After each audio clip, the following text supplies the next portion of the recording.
Good morning. You're going to wonder what Matthew chapter 4 has to do with the Trinity. Jesus was tempted by the devil, so bear with me.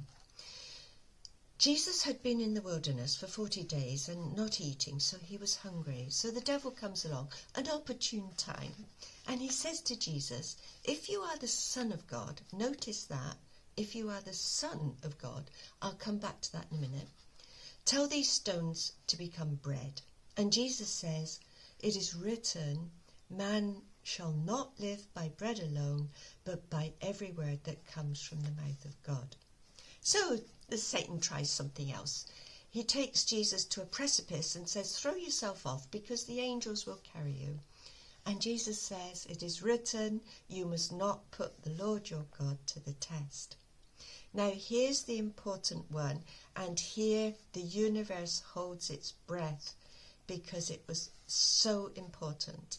And I'm going to read it to you from Luke, because Luke adds a detail that's not in Matthew.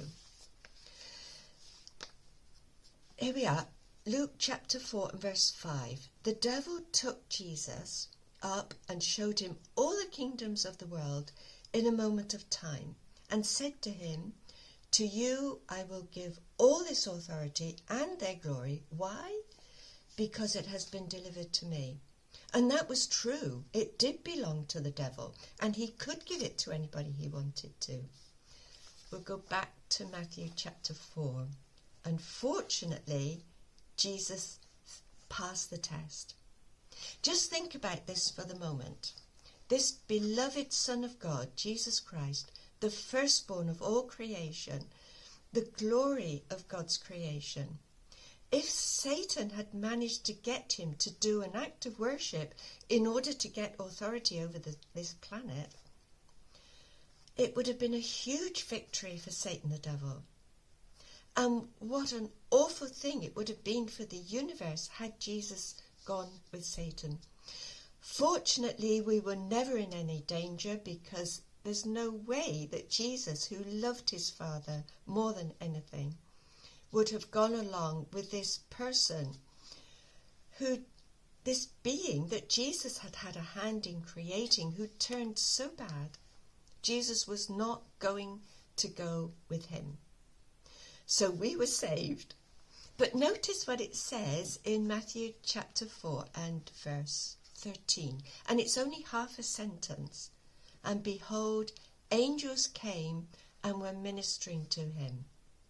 This action was so important. This test that Jesus went through was to save the universe. He needed the angels to strengthen him for the work ahead. And I'm hoping that they brought him something to eat. Now, the Trinity Doctrine has very murky past. It didn't really come into being until the 4th century. There's no hint of a Trinity in the Hebrew scriptures. In the Greek scriptures, you have being baptized in the name of the Father, the Son, and the Holy Spirit, but there's no suggestion that they're all one person. Now, if we go to the book of James, chapter 2,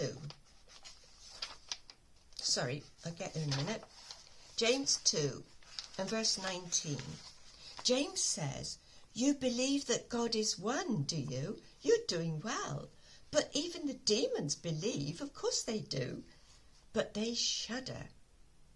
So if Jesus had been God, there's no way that he would have approached Jesus. But this was a created being, the firstborn of all creation. So Satan felt he could approach him. But I don't want to take any testimony from the devil. If we go to Philippians chapter 2 and verse 6, you'll note it says that Jesus, though he was in the form of God, yes, of course he was a spirit being, he was a very powerful angel, the firstborn of them all. But he did not count equality with God a thing to be grasped. What did he say? The Father is greater than I am. Jesus, who never lied, never ever called himself God, he called himself the Son of God. Of course, you have John chapter 1 and verse 1, where it says that Jesus was God. I've put a commentary below about that verse, so you might like to read that. But you'll notice that Jesus was divine, of course he was. But in the same chapter, in verse 18, it says no one has ever seen God. Of course not, because he is so powerful. If we had seen God, we wouldn't be existing now. But Jesus was sent to explain him. So this wonderful Son of God, and we saw his glory when he came to this planet to help us out. He passed all the tests for which we can be most grateful. So God be with us all. Take care.